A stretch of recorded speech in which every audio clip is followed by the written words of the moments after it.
मंदिर में जलने वाले दीपक, घंटी रोज धोने वालों, कान खोलकर सुन लो। एक भक्त ने पूछा, बाबा मैं सब कुछ सही से करती हूँ, रोज पूजा पाठ करती हूँ, फिर भी घर में बरकत नहीं है, धन नहीं टिकता, सदस्य बीमार रहते हैं। तो आज इन्हीं सवाल का जवाब मिलेगा। घर के मंदिर में जलने वाले दीपक, घंटी रोज धोने वालों, गौर से सुन लो, वरना पूरा घर हो जाएगा बर्बाद। आप सभी का दिल से, आत्मा की गहराइयों से स्वागत है। जीवन में चाहे कितनी भी मुश्किलें क्यों ना आए, एक चीज कभी मत भूलिए, पूजा मंदिर में रखी घंटी, देवी देवताओं की मूर्तियां और जलते दीपक के साथ कुछ गलतियां ऐसी होती हैं जो अगर हो गई हो तो किस्मत का पहिया उल्टा घूमने लगता है। ऐसा दुर्भाग्य आता है कि संभलना भी नामुमकिन हो जाता है। घर में बरकत रुक जाती है, खुशियां सूख जाती हैं और गरीबी ऐसे कदम जमा लेती है कि चाहकर भी हटती नहीं। हो सकता है आप भी अनजाने में वही गलतियां कर रहे हो, इसलिए पैसा पास टिकता नहीं, घर में अशांति रहती है और सफलता बस दूर से हाथ हिलाती है। हम बिना समझे जाने अनजाने कुछ ऐसा कर बैठते हैं जो हमारे भाग्य का दरवाजा बंद कर देता है, और जब सब हाथ से निकल जाता है तब हमारे पास रह जाता है सिर्फ पछतावा और ताने। लेकिन घबराइए मत, आप इस प्रवचन से हम आपको पूजा मंदिर में जुड़ी हुई रहस्यपूर्ण बातें बताएंगे, जिन्हें सुनकर आपका दिल खुद कहेगा, गुरुजी आपने जो मेरी कोई किस्मत जगा दी। तो इस प्रवचन को अंत तक देखना, क्योंकि यह सिर्फ जानकारी नहीं, यह आपकी जिंदगी बदलने की कुंजी है। बहुत से लोग पवित्र वस्तुओं को धर्म का प्रतीक मानकर मंदिर में रख लेते हैं, लेकिन वही सबसे बड़ी गलती कर बैठते हैं। आज हम आपको विस्तार से बताएंगे पूजा मंदिर में कौन सी चीजें रखना शुभ है और कौन सी अशुभ, दीपक कितने बजे जलना चाहिए और जलाते समय कौन सा मंत्र बोलना चाहिए, घंटी कब बजानी है, सुबह या शाम, कितनी बार शंख कब और कैसे बजाना चाहिए और बजाते समय किस मंत्र का जाप करना चाहिए, दीपक रोज धोना चाहिए या नहीं, मंदिर में कितनी मूर्तियां रखनी चाहिए और क्यों। यह 7-8 बातें छोटी लग सकती हैं, लेकिन इनका असर आपकी किस्मत पर सीधा पड़ता है। इधर तरह की जानकारी आपको कहीं और नहीं मिलेगी, चाहे आप लाखों करोड़ों सर्च कर दें। हम अपने मन से कोई कहानी नहीं गढ़ते, यह सब ज्ञान है, ज्योतिष शास्त्र है, धर्म शास्त्र और रहस्य मुनियों की वाणी में लिया हुआ, जिसे हम आपके लिए आसान भाषा में लेकर आते हैं। और हाँ, एक भक्त ने हमसे पूछा था, मैं रोज पूजा करता हूँ लेकिन फल क्यों नहीं मिलता, उल्टा नुकसान ही हो जाता है। इस प्रवचन में मैं आपको इस रहस्य का भी जवाब दूंगी। पूजा हमारे जीवन का भिन्न हिस्सा है। हर कोई किसी न किसी देवी देवता की आराधना करता है, कोई माँ दुर्गा के चरणों में शीश झुकाता है तो कोई भगवान विष्णु के नाम का स्मरण करता है, और हाँ, उनकी पूजा का फल भी मिलता है। लेकिन क्या आप जानते हैं, छोटी छोटी अनजानी गलतियां ही उन फल को रोक देती है। ये गलतियां इतनी मामूली लगती हैं कि हम इन्हें नजरअंदाज कर देते हैं, लेकिन शास्त्रों में साफ लिखा है, पूजा में पूर्ण फल पाना है तो इन बातों का ध्यान रखना जरूरी है। आज हम बात करेंगे घर के मंदिर में दीपक और घंटी के सही उपयोग के बारे में। क्या दीपक को रोज धोना चाहिए या हफ्ते में 1-2 बार? धातु का दिया हो तो कब और कैसे साफ करना चाहिए? मिट्टी के दीपक का सही समय और सही अवसर कौन से हैं? मंदिर में किस प्रकार की घंटी का उपयोग सबसे शुभ माना जाता है? घंटी कब बजानी है, कितनी बार बजानी है और क्या शाम की पूजा में घंटी बजाना उचित है? सबसे पहले बात करते हैं मिट्टी के दिए की। यह साधारण सा दिखने वाला दिया वास्तव में शुद्धता और पवित्रता का प्रतीक है। दिवाली हो, कोई धार्मिक पर्व हो या फिर कोई बड़ा अनुष्ठान, मिट्टी का दिया जलाने का अपना ही महत्व है। घर के मंदिर में या दरवाजे के पास जब इसे जलाया जाता है तो ऐसा लगता है मानो लक्ष्मी माता खुद आपके आंगन में प्रवेश कर रही हो। लेकिन ध्यान दीजिए, जब यह दिया मंदिर में रखा जाता है तो इसके नियम बदल जाते हैं। मिट्टी का दिया एक बार जलाने के बाद दोबारा मंदिर में नहीं रखना चाहिए। हर बार नया मिट्टी का दिया ही उपयोग करना शुभ माना जाता है। ऐसा करने से वास्तु दोष दूर रहता है और घर में बरकत बनी रहती है। आगे इस प्रवचन में हम जानेंगे मंदिर की घंटी से जुड़े हुए रहस्य, जो शायद आपको पहले कभी नहीं बताए गए। अब आते हैं धातु के दिए पर। आपने देखा होगा लोग पीतल या तांबे के दिए इस्तेमाल करते हैं। ये न केवल सुंदर होते हैं बल्कि इनका धार्मिक महत्व भी अत्यंत गहरा है। लेकिन इन्हें सिर्फ जलाना काफी नहीं, इनकी शुद्धि भी उतनी ही जरूरी है। इन्हें रोज धोकर खासकर गंगा जल से साफ करना चाहिए। गंगा जल से धोने पर दिया पवित्र हो जाता है और घर में सकारात्मक ऊर्जा चारों ओर फैल जाती है। अगर आप हफ्ते में केवल 1-2 बार इन्हें साफ करते हैं तो ये पूरी तरह से शुद्ध नहीं हो पाते, इसलिए इसे अपनी रोजाना की आदत बना लें। और अब आते हैं घर के मंदिर की घंटी पर। पीतल की घंटी की ध्वनि ऐसी होती है जो वातावरण की नकारात्मक ऊर्जा को तुरंत दूर कर देती है और सकारात्मकता का प्रवाह बढ़ा देती है। लेकिन इसे कभी भी दक्षिण दिशा में ना रखें, यह अशुभ माना जाता है। घंटी को हमेशा पूजा स्थल के पास या मंदिर के प्रवेश द्वार पर रखें। सबसे शुभ घंटी वह होती है जिस पर गरुड़ की नक्काशी हो, इसे गरुड़ घंटी कहते हैं और इसे अत्यंत पवित्र और फलदायी माना जाता है। अब सवाल आता है घंटी कितनी बार बजानी चाहिए। भोग लगाते समय घंटी को 5 बार बजाएं। ऐसा करने से भगवान भोग को जल्दी स्वीकार करते हैं। पूजा के दौरान घंटी को जोर जोर से या लगातार नहीं बजाना चाहिए, सिर्फ 3 बार बजाना ही उचित है। घंटी को हमेशा दाहिने हाथ में बजाएं। इसका मुख पूजा स्थल की ओर रखना चाहिए। याद रखिए घंटी को सुबह की पूजा में ही बजाना शुभ माना जाता है। शाम की पूजा में घंटी बजाने से बचना चाहिए क्योंकि शास्त्रों में से उचित नहीं माना गया। इन नियमों का पालन करने से आपका पूजा पाठ कई गुना अधिक फलदायी और प्रभावी हो जाता है। यह बातें छोटी सी लग रही है लेकिन इनका असर आपकी किस्मत पर गहरा पड़ता है।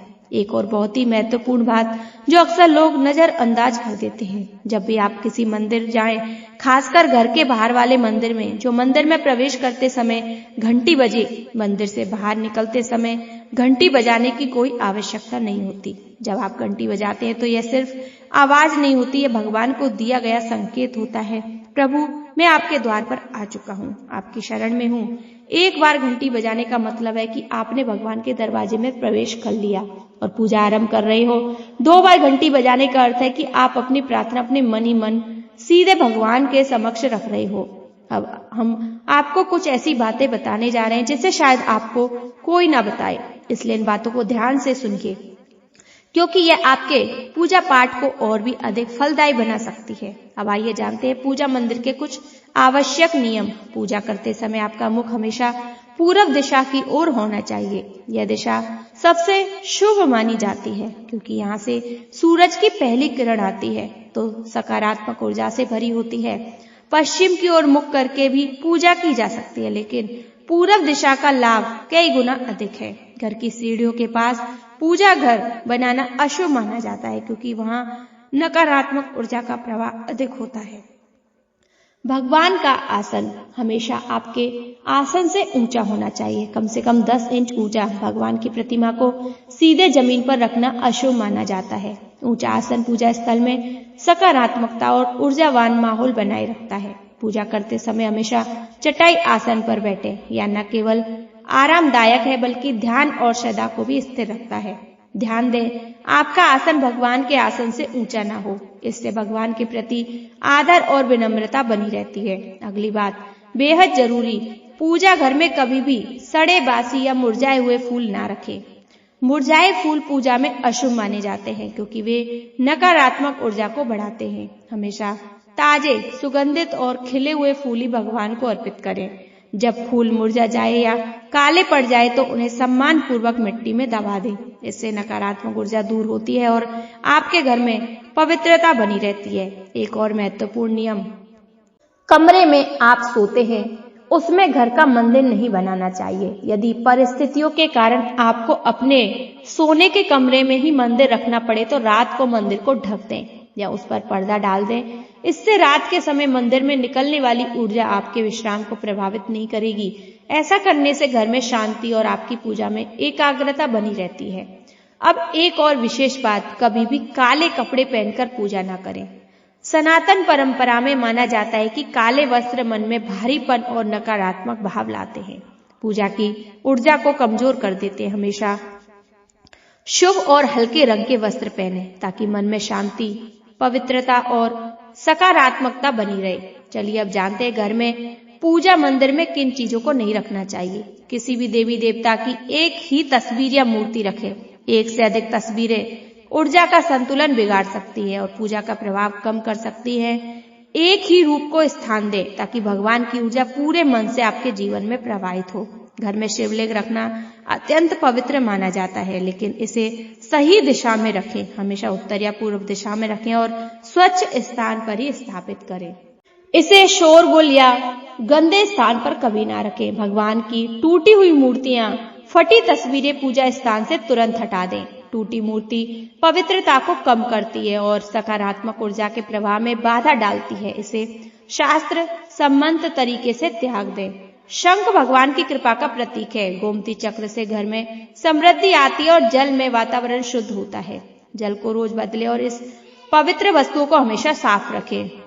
रोज पूजा स्थान की सफाई करें। गंदगी से नकारात्मक ऊर्जा आती है और ध्यान भंग होता है। स्थान को सुंदर, सुव्यवस्थित और सुगंधित रखें ताकि मन सहज रूप से भगवान में लग सके।